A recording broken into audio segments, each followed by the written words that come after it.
falar de mudar o mundo então? Antes vamos pegar um pouco mais de... Ai, que delícia esse... Com Prosecco top aqui. Muito bom. Ixi, onde eu pus o pano? Assim?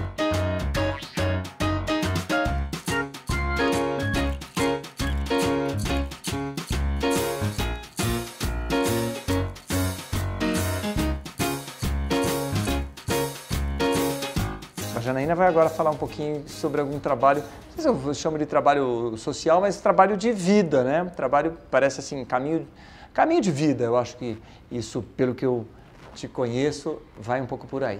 Me conta um pouquinho. Então, eu tinha um cliente, o Dr. Naline, que era aqui do tribunal, que era meu cliente no bar da Dona Onça. O assessor dele, o Levi, é ativista do Parque Minhocão, assim como eu também sou, porque a gente sonha que o Parque Minhocão vire o nosso Highline Parque Minhocão, né? Que tenha muitas coisas embaixo, muitos restaurantes, muitos cafés, muitos teatros, muito tudo. Mas você é a favor de sair o Minhocão? Não, eu sou a favor que o Minhocão fique, que não tenha nenhum entulho, né? Perfeito. Que não se gaste dinheiro com isso e que se tope, porque o Highline está pronto, né? O nosso Highline ele já existe. Olha. A prática de esportes, as hortas verticais. É uma praça suspensa, na verdade, né? É uma praça de 6 quilômetros suspensa. Quer que seja, né? Agora é um lugar onde acabou com os apartamentos por carros e carros. Hoje você tem nas janelas desses apartamentos grandes peças de teatro. Por exemplo, aos domingos. Eu já vi. Que é sensacional. Você tem degustações, você tem tudo ali, né? Na realidade. Eu acho o projeto lindo, então eu abracei o projeto, óbvio, eu sou do centro de São Paulo. E o Levi, então, eles assumem a Secretaria da Educação há 2 anos atrás e falaram, olha, a gente está aqui com isso na merenda escolar, alguns itens tem enlatado, tem salsicha, tem nuggets, a gente está tentando trazer um pouco de natura, a gente está querendo reformular as merendas e a gente precisa de ajuda de uma cozinheira. Você topa esse desafio com a gente? Como é que funciona? Como é que é? Eu falei, olha, eu acabei de sair de um projeto da Fundação Casa, que foi incrível para mim. 2 dos meninos infratores vieram trabalhar comigo e deu super certo.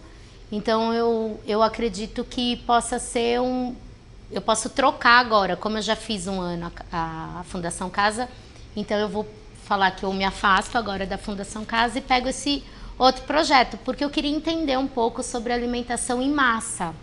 Eu queria entender o que as pessoas estão comendo em massa por aí, assim, o que é a alimentação do governo, do Estado, o que é essa política pública, porque era um assunto muito desconhecido para mim, né?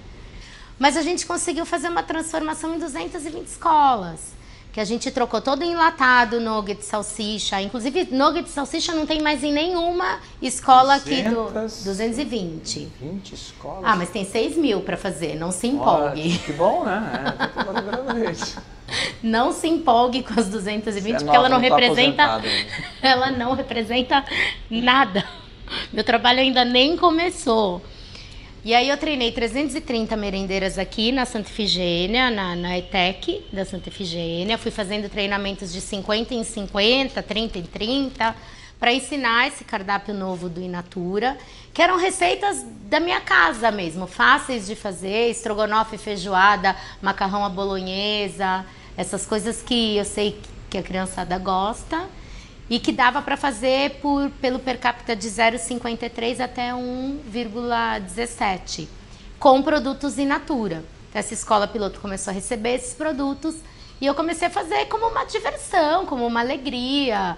E eu segui o projeto como desafio. Eu também sou muito movida por desafio, aí vem meu apelido Dona Onça, porque aí eu fico brava com injustiça, e aí eu corro atrás do prejuízo, e aí eu vou pra cima.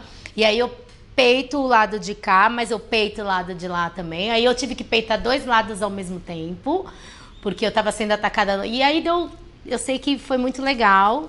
Esse projeto foi para 220, a gente está estudando agora ir para a Zona Sul e para a Zona Norte, mas eu estou fazendo uma auditoria para ver se as escolas do centro de São Paulo estão realmente sendo abastecidas direitinho, se as merendeiras estão fazendo o cardápio, se isso já está oficial, já foi oficialmente... tem um ofício que eles fazem que vira uma lei, de ter que fazer em 220 escolas aquele cardápio. Estão dando continuidade para isso. Isso, para poder fazer a expansão. Pelo que eu estou entendendo, essa expansão ela vai acontecer, parece que teve 82% de aceitação nessas 220 escolas nesses 2 anos de trabalho. E eu acho que agora ele vai virar meio que ou vira um piloto automático, ou eles acabam, porque só em 220 também. Então, ou você faz a 6 mil rapidamente, que é uma coisa que agora a secretaria está muito focada, porque teve aprovação, estão vendo o que o fornecedor está entregando. Então, agora eles começam a pegar os contratos, a reavaliar os contratos antigos e passar esses contratos para a Inatura. Então, esse caso está sendo estudado, inclusive, nesse momento que nós estamos conversando, eu acho que está tendo uma reunião exatamente para virar essa chave no global e para ficar muito mais fácil para mim ter um cronograma de treinamentos e avaliações agora nas escolas. Então, estou torcendo para que isso aconteça mesmo. É um projeto lindo, chama Cozinheiros da Educação, que fala não do pobre coitado que precisa ser alimentado, mas fala da gastronomia, da cozinha como um instrumento de matérias como matemática, geografia, ciências e história. E aí a gente faz uma viagem até a Rússia, que passa pela França, que chega no Brasil como estrogonofe e vira um prato popular brasileiro, na minha opinião. Porque só aqui que se come estrogonofe. Sim. Então, para mim, ele torna-se um prato popular brasileiro. E essa aula é feita dentro da sala de aula com os professores. Então, eu vou em algumas salas de aula, passo essa história para os professores e eles multiplicam isso para as crianças. Então, toda a história do estrogonofe, toda a história do macarrão à bolonhesa, toda a história da feijoada, toda a história da peixada, isso vira matéria dentro das escolas estaduais. Então, a gente não está falando mais em alimentar o pobre coitado que não tem o que comer. A gente está falando em cozinheiras que vão começar a cozinhar o in natura e a gente está falando em alunos que vão ter um paladar. Estamos colocando a comida. Aguçado. Estamos, não. Você? Estamos. Você faz parte disso. Porque, na verdade, fazendo assim, colocando o comer na cultura, porque a gente não tinha isso, ou não tem ainda. Não. Como, eu me lembro, que eu morei na França em 88, veja só. E tinha a filha de uma amiga minha na escolinha dela, ela tinha 3 anos, ela tinha a Semana da Batata. Então tinha assim, a semana toda focada para batatas, os tipos, cada dia era uma alimentação com a batata e entendendo a batata, olha o grau de sofisticação, o grau de importância, né, da cultura de se comer, né, a cultura da comida, que às vezes aqui não entra no grau cultural, entra mais como um alimento apenas, e não é. Não é. É muito porque a gente sabe da importância, né, o prazer de comer e beber, o prazer que isso pode trazer, pode trazer como... Na verdade, a gente está criando, eu falo para o secretário, brinco com ele, eu falo, a gente vai criar monstrinhos do paladar. Ainda bem. Até décadas atrás, era assim, precisamos, nada de supérfluo, a história é se alimentar, isso é frescura. Hoje não. Você pega as agências das universidades, estudantes, falam, não, começaram a querer cozinhar em casa, a rever a história de, vamos para um restaurante porque podemos comer alguma coisa mais legal, tal. Antigamente era um pouco de, todo mundo achava snob, não é nada disso, é uma área em que a gente está fazendo, ajuda a trabalhar certos sentidos, como o artista plástico ver uma exposição para os olhos, o cinema para os olhos, as audições musicais, os shows para os ouvidos, a gente, né, tem essa importância comida e bebida, a importância para esses sentidos, sobretudo do... Eu vou te convidar para ir uma hora numa dessas escolas, porque eu sei que você gosta dessa parte. E eu não te convidei, enfim, porque você também é corrido e tudo mais. Mas eu vou te convidar, mas o interessante disso tudo é que tem umas cantinas ao lado das escolas, das merendas, né? Aqui tem a merenda e do lado tem uma cantina paga, que as crianças podem ir lá e comprar o seu lanche.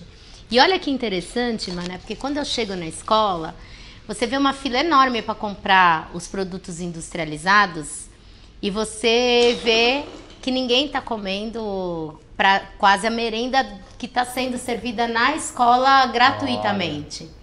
Então eu começo a entrar em pânico, porque meu primeiro dia, inclusive, foi um prato que era segunda sem carne, que é um prato toda segunda nas escolas estaduais, nessas 220, é sem carne, que a gente chama de segunda sem carne, que é para instruir também as crianças que pode-se ter uma refeição sem carne um dia, pelo menos, né?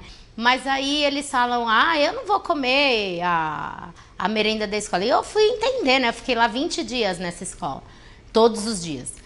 Aí eu ia lá, conversava com os alunos. E aí eu comecei a perceber que o motivo deles estarem comprando na cantina ao lado era uma questão de status. Então ele mostrava para a namoradinha que ele tinha como comprar o lanche da cantina ao lado, ele não precisava comer gratuitamente a merenda da escola. E aí foi quando surgiu a ideia de dar aula da alimentação mesmo, que aí veio essa... Desculpa te colocar uma coisa a mais. Claro. Eu acho que é a seguinte, vai. Não, te cortar para dizer uma coisa que eu penso, lá atrás. Era gostoso quando eu era moleque, dos anos 70, no interior de São Paulo, o legal era o iogurte X tal, não vou falar nome de marca, mas era a marca, e não o feito em casa. Sim. Já na França é assim, você tem aqui a torta da vovó, o iogurte da vovó.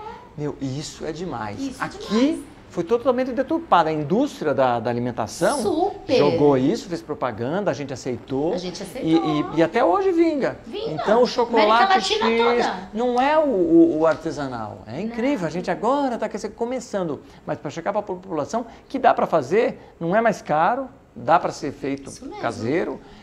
Isso é um trabalho porque houve uma lavagem cerebral para mandar produto industrializado como sendo chique. Porque o também sorvete X... a mãe da gente, porque é culpa da nossa mãe, que eu brigo com a minha mãe um pouco, a culpa é sua. Aí ela olha assim pra mim, porque era chique. Quanto mais lata você tivesse na sua despensa, mais chique era.